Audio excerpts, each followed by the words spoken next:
Hello, everybody. I'm Raina from Blue Cypress Books, and I just want to welcome everybody to the first episode of Book Banter.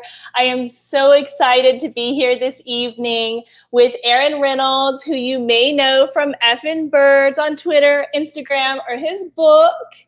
And ask him all kinds of questions. We're going to get into Effin' Birds and Swear Trek and all kinds of other stuff. If any of you have any questions or comments during the conversation, just type them in the comments and we will see them here and we will answer your questions as we go along.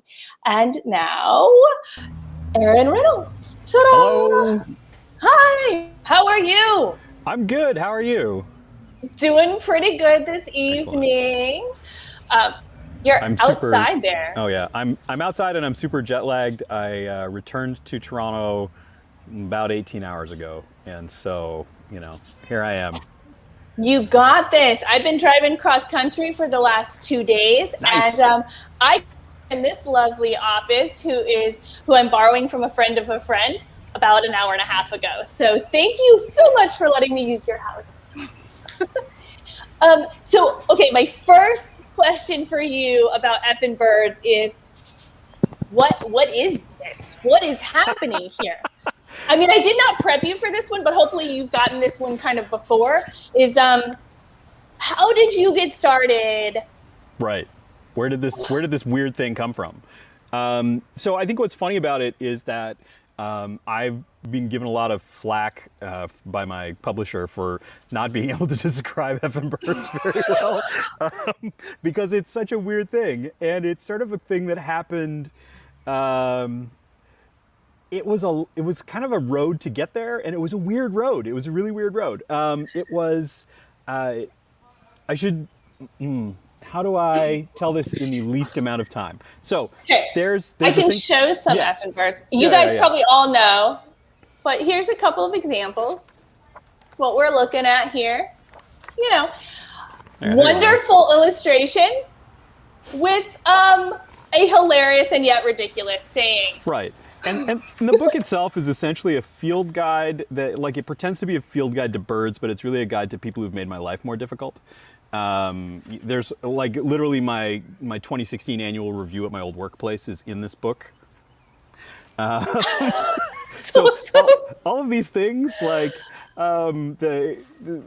my God, I want to go back through this now and see which one do I think, if I can narrow it down, right. Which ones do I think? So here's this guy here that says, I don't want to hear your fucking life story. It's the smooth-bellied exasperator. The motionless dead eyes of the smooth-bellied exasperator are at odds with its never-silent mouth.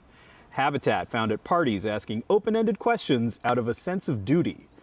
Identifying characteristics, a total lack of interest in you, your employment, your hobbies, or your family.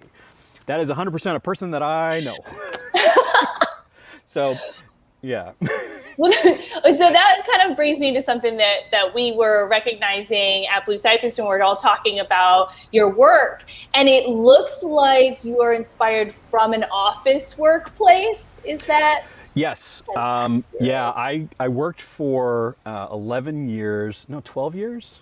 Somewhere between 11 and 12 years for a very, very large technology company.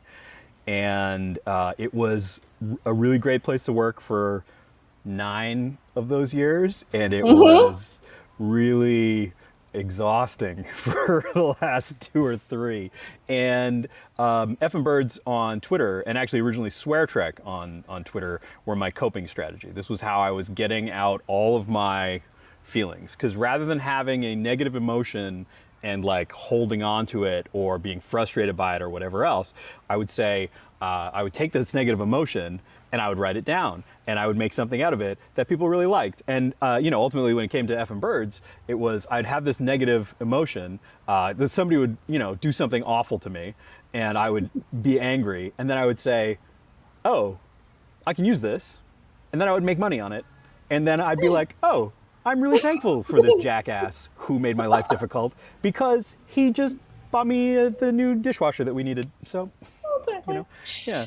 So did any of your coworkers find these Swear Trek and Effin' Birds while you were still working there? Yes, it wasn't. I was never secretive about their existence.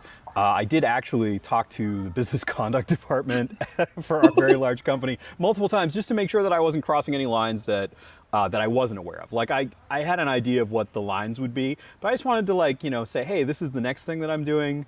Are we good with this? Hey, this is the next thing I'm doing. Are we good with this? And they'd always say, are you using our company name in some way with it? Are you talking about it at work? Like, are these things you're doing? And I'd be like, no, it's not related. It's very clear that it's not related. And they'd be like, yeah, okay, no problem. Until suddenly it wasn't. It was really funny. Oh. The reason that I don't work there anymore, aside from being frustrated for the tail end of it, was when I got the book deal. Well, it wasn't the book deal itself. It was, I had crowdfunded the book originally on Unbound, which is a UK publisher and platform, which is really awesome. And it had done really well. And 10 Speed Press came calling for the North American rights. And that was great. That was really exciting. And when I got offered that, business conduct was great with it, but my direct manager wasn't. My direct manager felt that was a conflict. It was too great a conflict. And their expectation was that I would turn down this book deal. And so the secret is I had already accepted. I had cashed that check, I wasn't giving that money back. And so that conversation was a Wednesday, and on Saturday I no longer worked there. So, and on Friday I accepted a job somewhere else, which was really funny because it moved so fast. On Thursday, I had an interview at another place, and when I went into their kitchen to get coffee, they actually had 2 F and Birds mugs in the cupboard. And I was like, oh, it's going to be fine. It's going to be fine. These people get me. Yeah, these people aren't terrified by me, But, I can understand like a big family-friendly brand not wanting any kind of association with. And, that all makes sense. That makes sense from their perspective. Like, I get it. And it was a good kick in the pants to get me, to move on to the next stage of stuff. Because otherwise, maybe I would be a lifer there, which, is not the worst thing in the world. It was a comfortable job that I enjoyed doing, that paid well and had like a good health plan. So it was like, hey, it's got most of everything. Right. Yeah. Right. Yeah, like, exactly. And if it was a little bit frustrating sometimes, like I was turning that into content. So it was all good, Yeah. Exactly. Okay. So are you always this funny? Do you find yourself this is just off the top of my head. So do you find do you think you consider yourself like the guy who's telling the jokes in the room? Yeah. I don't like to say that about myself, but I do recognize it about myself. I'm the ham, or I'm the, I really thrive on being that center of attention. And so from an early age, I was always that guy, the funny one. And yeah, somebody actually asked at a Comic-Con, at Alaska Comic-Con, which was awesome. Somebody in the audience Q&A said, have you always been like this? I was like, they were sort of asking as a joke, but then I was like, I had this moment of real self-reflection, and I was like, yeah, I have always been like this. I've always been a huge pain in the ass, and yeah, and it was really funny too, because it had sort of like, only a few days before, I had been at an event where I saw somebody from high school that I hadn't seen in quite some time. And he had copies of the old school newspaper in which I had a comic strip and also did the puzzle page. And I would do like perversely impossible puzzles on the puzzle page. I did a word scramble where all the words were city names in Iceland. And I did the world's most difficult crossword puzzle, which was 3 across and 3 down intersecting at the middle. And the clue for across is canine, and the clue for down is feline. That was my favorite thing that I ever did. So anyways, it was like, going back and looking at that. And there was also this thing where I'd run into trouble with the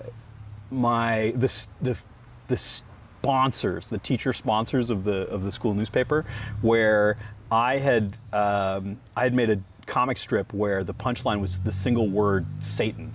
It was like this guy standing there, and this guy standing there, and this guy standing there, and the single word Satan. And Satanic Panic was a big thing. I'm Yeah, of the right age that was going on while I was in high school, and they were really upset by it, but they couldn't vocalize why. And somebody said it promoted Satanism. I said, this weird bug-like alien creature saying Satan is going to make people into Satanists? I think it would be the other way around. He's horrifying and like not someone you want to emulate. And so because they were like, because I was pushing back against them, they were like, okay, I guess it can stand. So from that point onwards, I made the punchline of every comic strip Satan. No matter what, it was the single word Satan. And I was like reading through those comics and remembering that battle, and I was like, wow, they must have hated me. Like, yeah, I was thinking so that bad. same thing. Like as an adult, now you're looking back going, God, that kid, man, if I had to deal with him all the time, I don't know. But see, now in my position, I would be like, you've got to be kidding me, kid. Back up. Like, because now I'm the kind of person, like I never had the guts to do that, but I was always friends with that guy. Because I was always, I'm like part of your support friends. Yeah. No, don't let them hold you down. No, you do it. The man's gonna keep you down. Yeah. Exactly. Yeah. Exactly. But I'm now mom to a son who is very similar. So I'm like, oh no, here we are. Yeah, sorry. My middle son is like that. My middle son's like that, and I was like, I deserve this. I deserve this problem in my life. I did this to other people, and now it's happening to me. Here it is. Okay, I was reading an article that is it your middle son that do they still do your Instagram? No, it was my oldest son. He was doing it for a while. The oldest son and employment challenges are a thing, and like dedication to a job, it was hard, and he kind of couldn't keep up with it, and so he's been replaced with a robot actually. I feel bad that I automated one of my kids out of a job, but it's okay. He got a job at a pizza restaurant, and that's it's perfect. It's where it comes with free pizza. Free pizza. That's it. Yeah, that's what you needed. You didn't know this, but you didn't have enough free pizza just coming down the line. Right, and it's great that he's happy to go to work because he gets to talk to people for 3 hours and then eat a slice of pizza. It's like great. There you go. There you go. That's the real world. Hopefully all of his employment experiences will be that great. Right? Yeah. Right? Yes, robots are taking our children. That's the perfect, robots are taking our jobs, right? That's a thing, and you've done it. It's a real thing. I did it to my own kid. An example of that.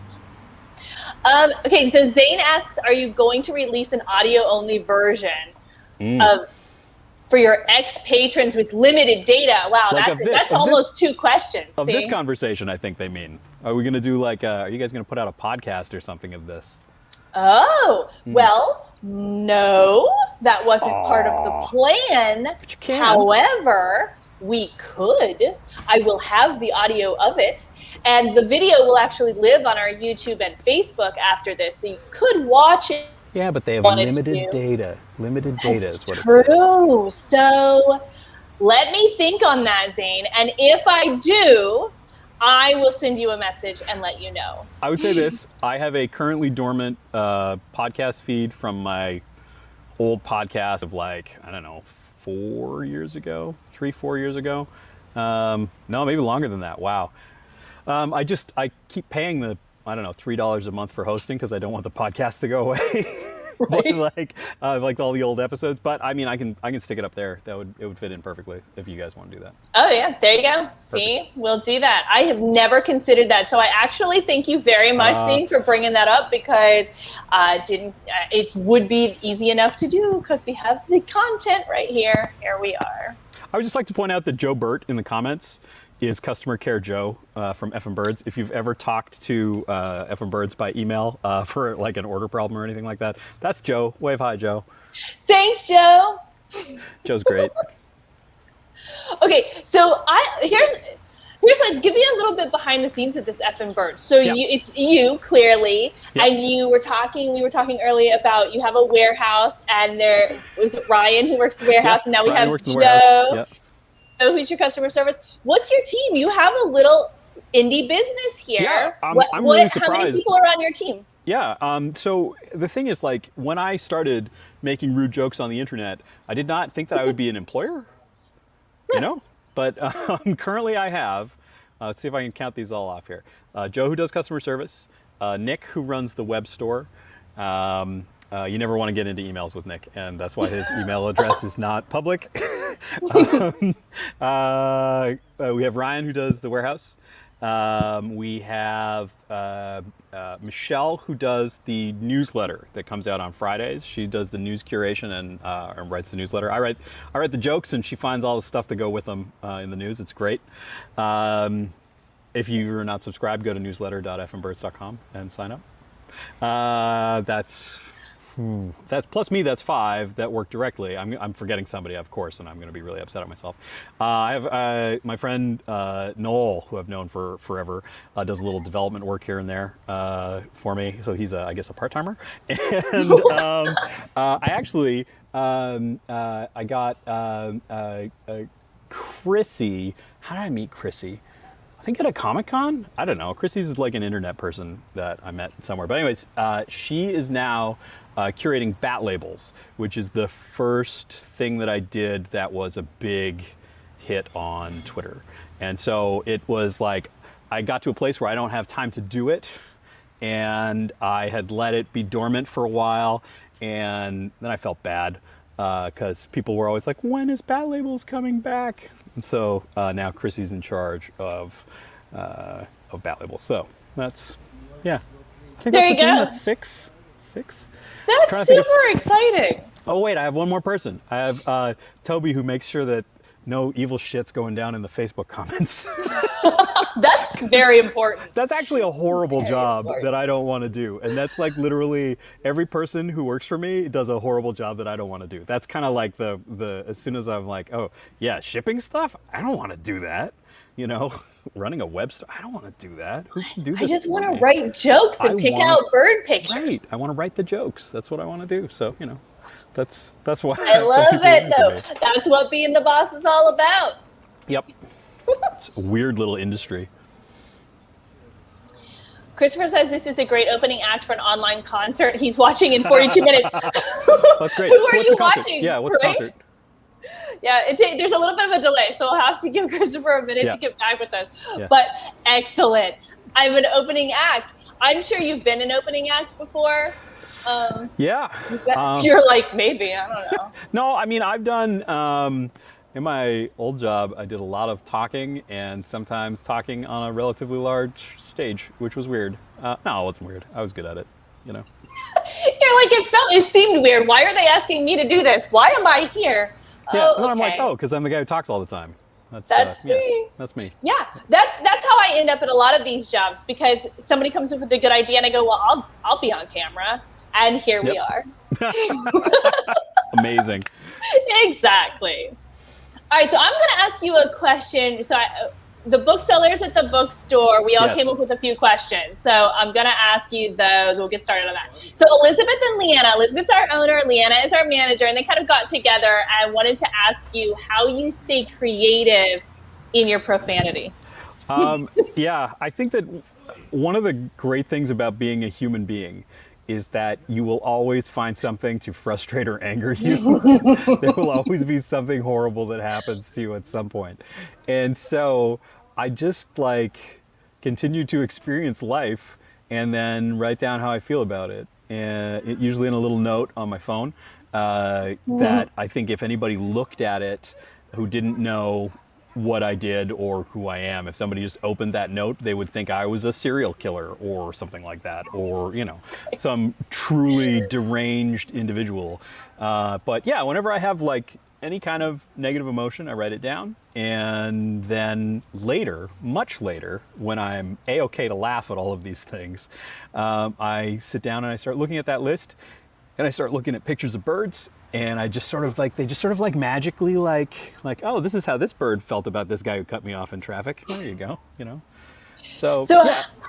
How many pictures of birds do you have like do you have like a file that you just scroll through until one jumps out at you? Oh yeah. I have, so, you know, part of part of this that I did not expect was like that there's a huge amount of art prep involved in it. And so I will sort of like work through materials, and as I'm working through it, I'll start highlighting ones that immediately like jump out at me as having a specific emotion attached to them. But then I'll end up with a pile of like, here's a folder with 300 birds in it, and I'll just open it up and I'll just start popping open those birds with that list beside it until I find, something that's simpatico. And so it's like a really weird, like two-sided thing. There's bird art production day, and then there's writing jokes day, and they don't really cross, and it's good because it means on a day when I don't feel funny, I have work I can do. Yeah. And one of the things that I learned in doing this and doing this as my job is that it's just like my old job. There were days when I didn't want to go to my old job, or I didn't feel like doing my old job, and I did it anyways because it was my job, and I could fake it and do a good job of it. And it turns out I can also do that when I'm writing. It's weird, Yeah. That's sort of like, oh, you have to be in the right mood to be creative. Like, maybe you don't. Maybe you just have to go do it, And so that's been a strange lesson for me. But I do give myself the space when I don't feel funny, or when I feel like the jokes aren't working. It's like, great, I'm gonna go work on bird art for a while, and then I'll come back to this after. Well, that's one of the things they tell you, right? Is just sit, write for 30 minutes a day. Yep. Or do whatever your art is, just sit down and plug it out for 30 minutes. Yep. And you know what? Maybe today sucks. That's fine. But we're working through it, and you're continuing to go, and there'll be a little piece from this and a little piece from that. And on day 3, you're like, I got something. Hey, you know what? Sometimes when you're having a day where you think your work sucks, sometimes it's actually that you're in a bad mood and your work is perfectly fine. And it's just your mood that sucks. And so it's worth doing. It's worth just like doing it. And that's been hard for me with lots of different projects. I have to always find that space or that ability to say, I don't care how good or bad this is, like, let's just do it. I actually read a super great interview with, I forget which one was it? He's a writer for The Simpsons. I forget which writer, but he said that what he does a really shitty first draft as fast as he can, because it's easy to revise and it's hard to write the first draft. And so he just gets the first draft out of the way, and it's like terrible, and then he fixes it. And it's like, oh, that's brilliant. Like, why don't I do that? Why don't I make something terrible and then make it better? I should do that, And so anyways, I'm working on a project where I'm kind of doing that, but I don't know if that's my style of working, but I'm trying it, Well, and so much of the time that is what holds you back. You hold yourself back because you get a little bit in and this is bad, and then you get just overwhelmed with it being, and everything snowballs, and then you never finish it. So that's probably some pretty great advice. Yeah, I think it's great. And finishing stuff is hard. Like, I think one of the greatest things about Effin' Birds is that they're really short. And I can finish a lot of them fairly quickly. And so, even that though, finishing the book itself was hard. I think I missed the deadline on the book by almost 3 months. Oh, that was a nightmare. I was a nightmare for my editor. So you grew up, but you're still a pain in the ass. Basically. That's exactly it. Oh, you should see, like, I had these great back and forth email threads where Deandra, my editor in the UK, and myself just argue about punctuation. I'm like, fuck those commas. I don't want them there. They're not supposed to be there. That's not the cadence of this. It should not have that punctuation. One time she emailed me, do you hate question marks? And I do. I do hate question marks. I hate them if it's a sentence that shouldn't have your voice go up at the end. Right. If it's a sentence that should be read as a statement, there's no question mark there. Even if grammatically there should be. John Schwartzwelder, thank you, Evan Brady. Yes. That's who it was. That's good. Yeah, that was a really great tip, and it blew my mind, and I loved it. So Kate Boothman is who Christopher's going to go see. I don't know who that is. Are they awesome? I don't either. I'm going to Google after. I know. And we're going to say that she's awesome because, Christopher likes her. So clearly she's got that going for her. I really liked, and again, I don't remember who said it, but some musician said that, like, every song is somebody's favorite. You know what I Yeah. mean? Yeah. So like even your song that you hate the most that you've made, somebody that's their favorite song. So everybody's awesome to somebody, and it's just a question of finding your fans. You know? Yeah, absolutely. Absolutely. It's all about finding your market, finding your people. Well, and I think that's one of the things about like judging like anything artistic. It's hard to really say good or bad. I mean, in some cases you can say good or bad, but like I think that there's like more like I like it and I don't like it, and that means somebody else can like it, And so I have a hard time with. Yeah, exactly. It's also subjective, says Scott. Yeah. Yeah, you just have to find your people. So let me see. We have other questions. All Yeah. right. So my question actually was, what was your intention when you started Effin' Birds? And Right. you kind of touched on that already, where you were kind of is an outlet for the frustrations in your workplace. But did you see this at all going anywhere Yep. where it has? Yep. So Like, what's really funny about it is Effin' Birds is me taking the idea of Swear Trek, which got popular quickly, and making it something that was something I could make a living doing. Because I can't sell, Star Trek related merchandise. CBS is not into that. I would get sued so fast. But like looking at Swear Trek, I had a really good like session where I broke down what worked, what didn't, what I loved about the process, what I hated about the process, what was in the way of it being a job, right.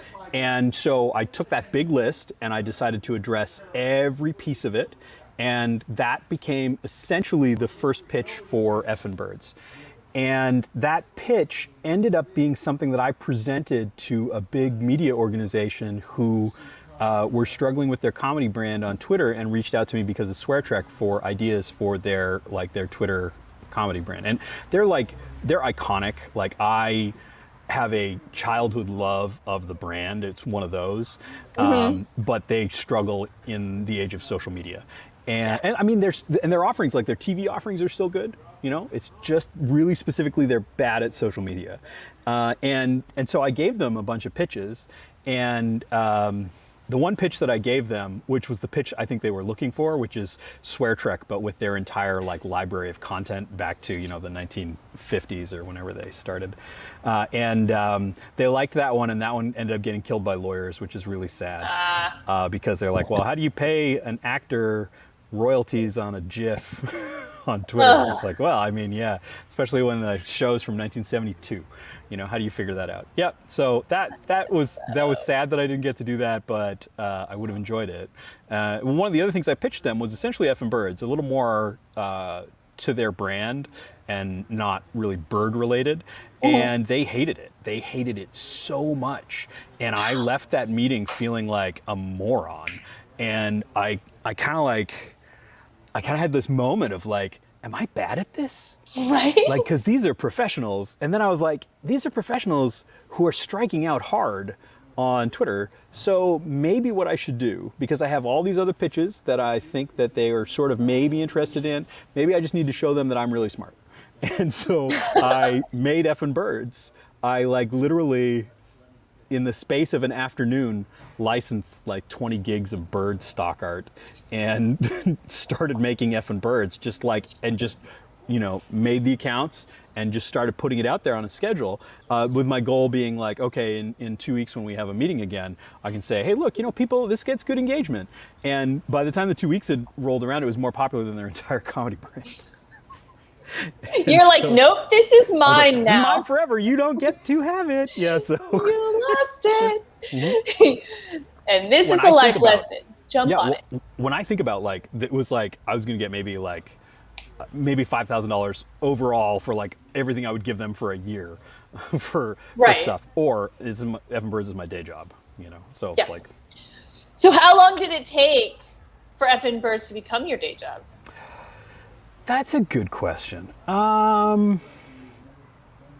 It's hard to judge a little bit because the golden handcuffs of the old job kept me there, I think, a lot longer than they would have, and I wasn't treating it as seriously as I could, and I wasn't devoting as much time to it as I could because I was still working a 40-hour week, you know? But by the time I quit that job, I was comfortable with the income that was coming from Effin' Birds, and that could have been, it was maybe 75% of what I was making at my old job. And so it was like, well, what do I do to like extend this so that I don't have any like new stress level about mortgage payments or anything like that, you know? So I don't like suddenly have to say, oh, kids, you know how you went to that nice camp last year? You can't go to camp this year. You know, I wanted to not do that. And so that was part of why I went and found another gig right away. But what was great about it is I went and found myself another gig that would both fill in the amount of money and also that I only had to work 3 days a week at, so that I could devote more time to, you know, to this. And I still do that other gig, but I do it maybe 1 to 2 days a week. And this is all the rest of it. And I don't need to do it. I do it because I like it. It's a fun gig, and I'm glad to have it, you know. And so, yeah. So I mean, it took a couple of years. I would say by the time the book contract came, which was about 2 years into it, it was on its feet, and it was in a place where I could have lived off it. But I mean, I have 3 kids. At the time I was living in Ottawa, so you know those things are expensive. Yeah. Yes, the children, they are. Kids cost a lot of money. Kids that play sports, my God. Thank God. You know, I'm glad for my parents that I hated playing sports, because, you know, that's why they got to go on nice vacations, because I didn't play sports. You get to buy uniforms and pads. Oh, can we just, like, literally 10 minutes ago, my oldest kid went by in his, like, Little League uniform that is like a friggin' professional level Major League Baseball uniform. It costs as much. It's like, oh.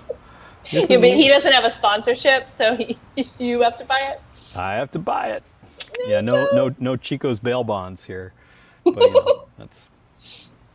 I did though. I did sponsor a Bantam hockey team, which was like one of my favorite things I ever did. Yeah, they were called the Effin' Birds, and I went to some of their games, and some of the parents. I had an Effin' Birds jacket that I was wearing to see how it was. It was a product we were considering making. It was a bomber with a big embroidered Effin' Birds logo on the back of it, and we ultimately had like some sizing issues with it, so we didn't put it into production. But I had my demo one, and I was wearing it around to see how it was, and somebody came over and looked at it and was like, Effin' Birds, are you the reason why this team is called the Effin' Birds? I was like, yes.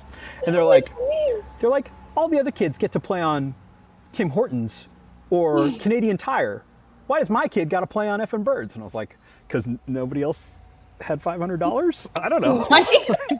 No one else stepped up. I'm sorry. Exactly. Nobody else paid the bill. So like, you know, I got your kids some nice jerseys, damn it.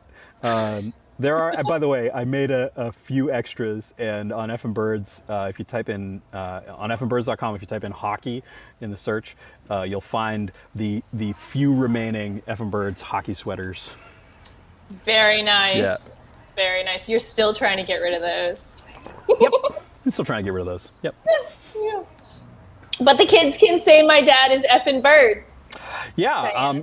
It's weird to be at least slightly cool in an age where, you know, follower count means something to my kids.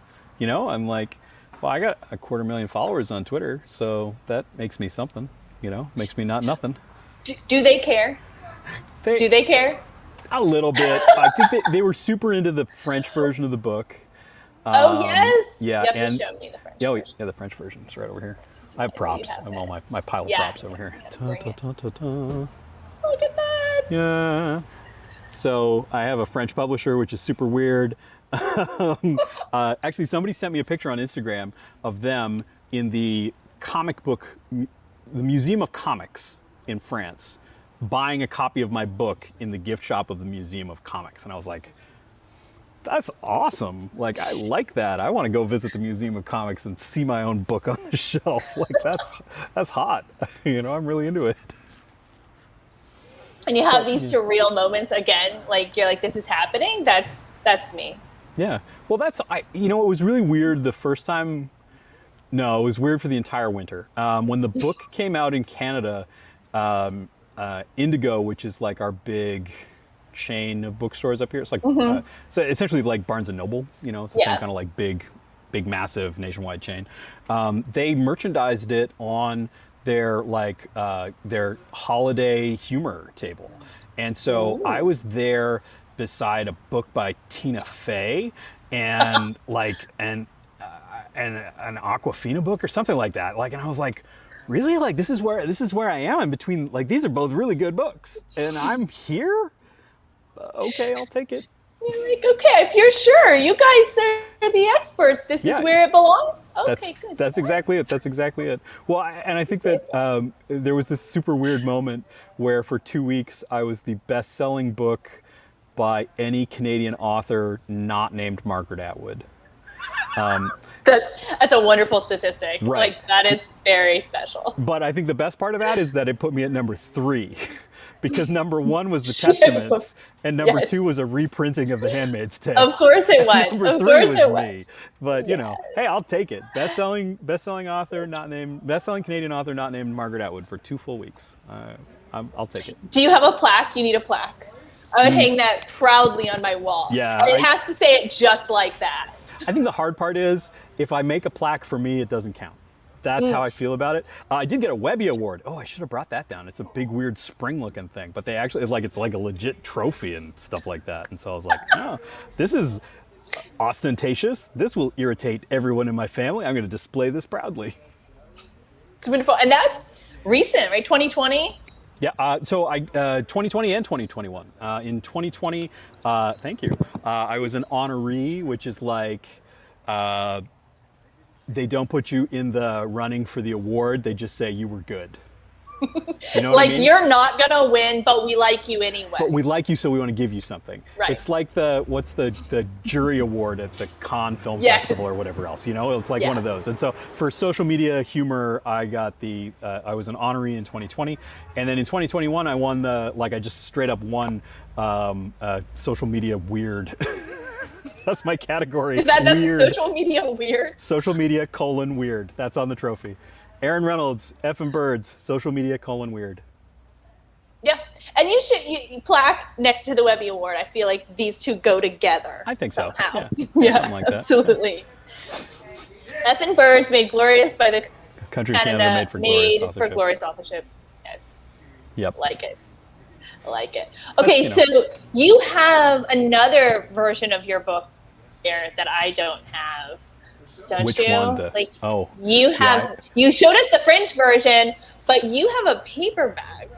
Oh, look at that! So this comes out in September in the United Kingdom. This is the UK paperback, and it is adorable and tiny. Actually, let me find the. So here's the regular. This is the. Well, let's get the scales right here. Okay, so this is the North American hardcover. I have the British hardcover here too. I can compare them, but that's the British paperback. So it's a cute little book, I mean it's the same book. Well, it's the same as the British edition of the book, which is different, and we can talk about that. But it also has like shiny birds on the cover. Can we see them reflecting here? I'm holding it the wrong way. It's like not like looking there, a little bit. There we go. There you go. So it's got a beautiful spot treatment on the cover. It's like really nicely printed. I was not expecting to be in love with my own book when they sent me the box of these, but I really like it. And so I immediately talked to my US publisher, and I was like, "Are we going to do a paperback too?" And they're like, "Your hardcover is selling really well. We're not going to change anything until it stops selling." So I was like, oh, that makes sense. So don't take that as a reason to stop buying copies of my book, please and thank you. Just go ahead and buy whatever copy is out there. Whatever copy you can get your hands on. Exactly. Link in the comments. Right. This is the original British edition of Effin' Birds, which has a fancy ass. The UK gets all of that jacket. shiny stuff. What's happening? But this is way more expensive than the copy you get in North America. So. True. I mean, they still have a few of these on my British publisher's website. If you go to effandbirds.com, you can find one. But I think if you import it to North America, it's going to end up costing you like 40, Yeah, 40 or $45, something like that. it's going to be So really expensive. it's like the American book, $16. Can't complain about that. Exactly. I think that's Exactly. why they're not fooling around with it. They're like, they found this magical price point and it's selling well. It's on its 5th printing in North America, so it's like, don't And change anything. $16.99, really, $16.99 is a typical paperback price. Yeah. For a paperback novel, you're going to pay between like 15 and 18 nowadays for sure. And so you're $16.99 already with that nice hardcover. Right in there. So here's a funny story. I wrote the book and I'm Canadian. And then my original publisher is British. And so my editor on the book is British. And so she ended up, to a certain extent, Britishizing it, in the editorial process. And then when they sold the rights to the, North American edition, then I had an American editor who went from the British edition and started to Americanize it. And so like this has been filtered from me like 3 times. And sometimes I would look at what was coming back and I was like, this is different from what I wrote, but I don't understand how. And I would have to go through all the revisions to figure out what it was. And then we would have conversations and I was like, well, here's what I wrote. Here's my Canadian version of it. Like, is that what we want or is this what we want? And sometimes it was just like little things like can of tuna and tin of tuna and Right. bathrooms, washrooms, toilets, those things. But like, sometimes it was like an entire phrase that just like got entirely like inverted or changed in a way to make it make more sense to someone who doesn't speak in my weird inflected Canadianness. So is there a version of the book, or which one is closer to what you actually wrote? I don't even know. I don't even know at this point. So I think one of the things that happens is like, I don't read my own book if I can avoid it, because I wrote it and I don't need to read it again. and you end up reading your own book too many times during revisions and you start to really like not like it. And every once in a while I would write back to Deandra when we were doing editing. I would circle something and I would be like, who wrote this joke? This is great. And she's like, you wrote that joke. And I'm like, I didn't write that joke. I don't remember writing that joke. But no, I guess I did. I should just look at the version history in the document and maybe make sure, whatever.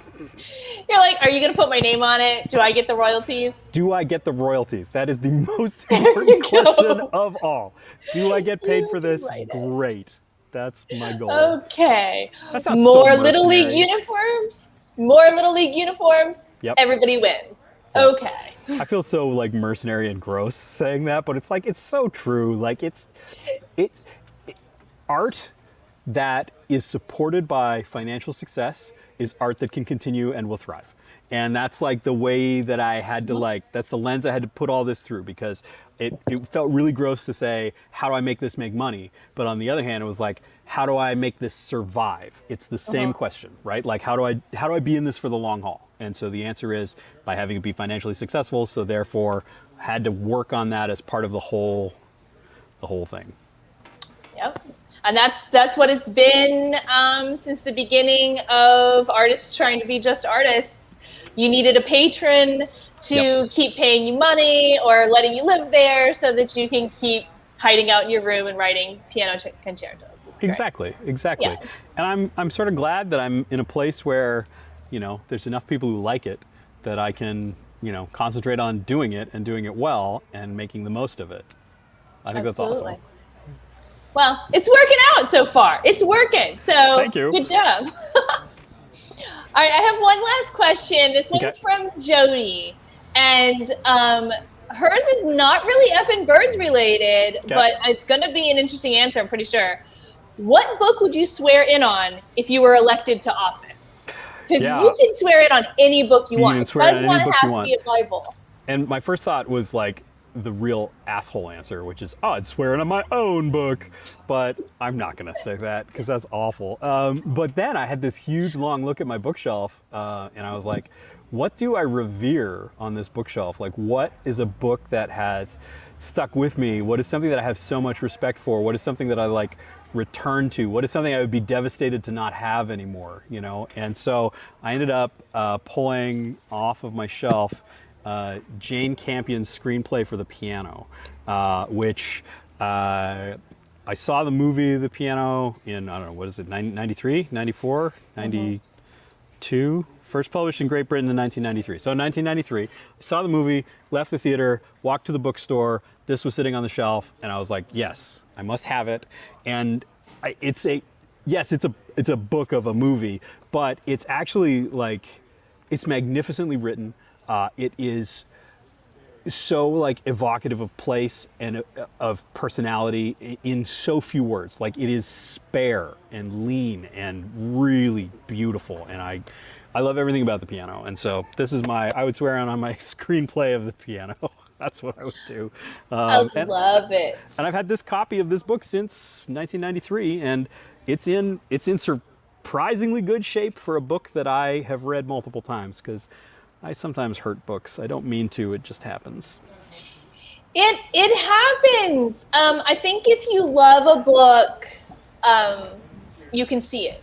You can see it. And Nigella Lawson, the chef, Yep. she talks about that, like, and she's talking about it specifically with cookbooks, but like, don't worry about it. Spill a little spaghetti sauce on it, you know, yeah, get salted. That means you used it. That means you loved it. You know, and I feel the same way about books that you're just reading. Like, I often, you know, you get spots on it. I've got like, I'll eat chocolate a lot while I'm reading, and you're not paying attention, and so I've got chocolate on a lot of books. I have some blood on some books. Like, you get a paper cut, and I'm just going along, and I didn't even notice until, oh crap, what's on my book? Oh my god, my thumb's bleeding.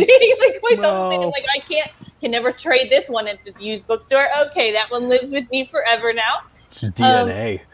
Right? Exactly. Oh, okay. We have a few questions. A few questions, please. Why birds? Yeah, why birds? So I think what was really funny is birds were, because as I was trying to figure out how to do this joke without that other company's brand or content, I got a spam email that advertised this package of stock art of woodcuts of birds, and the image they used in the ad was this owl. And if you've seen the owl that's on the fuck off with that shit pin, that's the one. And he was just looking at me, and I was like, this owl is so upset and angry. He's iconic. He's the profile picture for the account. And so it was just because of the spam email. It was the best spam email I ever got. And so that's why birds. I'm not much of a birder. I like to say I don't know shit about birds, but that's not true. I've learned a lot about birds doing this. But I like to pretend that I know nothing about birds, because it especially irritates people who are overly serious. Oh, we have a visit from my cat. Hold on. Come here. Come here, you. Come here. What you doing? There you go. This is Marley. He's not going to participate, are you? You going to be a pain? You came over to see me, but you don't want to. There you go. All right. Thanks, cat. He's gone. And out. And out. So I don't know a lot about birds. I do still like search for source material of birds. Instead of going like to stock, I start acquiring like old, very old bird guides and stuff like that. So a lot of stuff in F and Birds comes from Thomas Bewick's History of British Birds, volumes 1 and 2, which are great books, not just because he was a beautiful woodcut artist, but also because he's grumpy as hell, and he hates the modern world of, you know, whatever year those books are from. He hates electricity and rails against young people in the notes, and so it's great. Like I love that book, and so I've been working with that. I'm actually working with U.S. Railroad Survey artwork right now, which is awesome. Like, I didn't know that existed until, you know, I found some of it, and so I'm really happy when I get turned on to a source like that. And have I considered working directly with an artist or artists for the artwork? I have, and for a couple of projects I've commissioned specific work. When one of the thoughts was that we were going to do this as a coloring book, I worked with two different artists on iterations of it, and sad to say, will not be a coloring book at the current time, because one of the things that happened was when you make the bird drawings a little more cartoony so that they can be, like coloring book style drawings, the joke's not as funny anymore because they're not so serious, and with, until I heard that criticism from my U.S. editor, I was like, oh, these are great. I love this. And then as soon as she said that, I was like, yeah, this sucks. Shit. Once you see it, you can't unsee it. Yeah, you can't unsee it. it. And then it was gone. So the good news is the artists all got paid anyway. So ta-da. But yeah, I've thought about it, and we've done a few things. And I think one of the challenges is because a lot of how Effin' Birds makes money is fast merchandise. Like if you go to effinbirds.com and buy a mug or a shirt or something like that, it's printed on demand. We're dealing with a company called Printful that prints stuff on demand, and they, what am I trying to say here? It's not that, like, we don't do tons of sales of any individual design. We do a few sales of a lot of designs. Does that kind of make sense? And so paying someone a royalty on something that you'll maybe only sell 100 copies of is not worth their time, And so it's a little bit tough in that way. And so, I don't know that the finances of it work out to commissioning original artwork. Does that make sense? It makes sense to me. Okay. Yeah, I think it makes sense. So anyways, we try stuff, we do stuff, Yeah. Well, Aaron, I want to thank you so much. My pleasure. Thank you for joining having me for Book Banter, for our very first episode of Book Banter. Hey, I'm glad to be the first one here. You can only go up from here. I don't know about that. I don't know about that at all. I don't know that everyone would agree with you, but I do appreciate. Did you see Cormac McCarthy's tweets this week? They were all gold. That guy.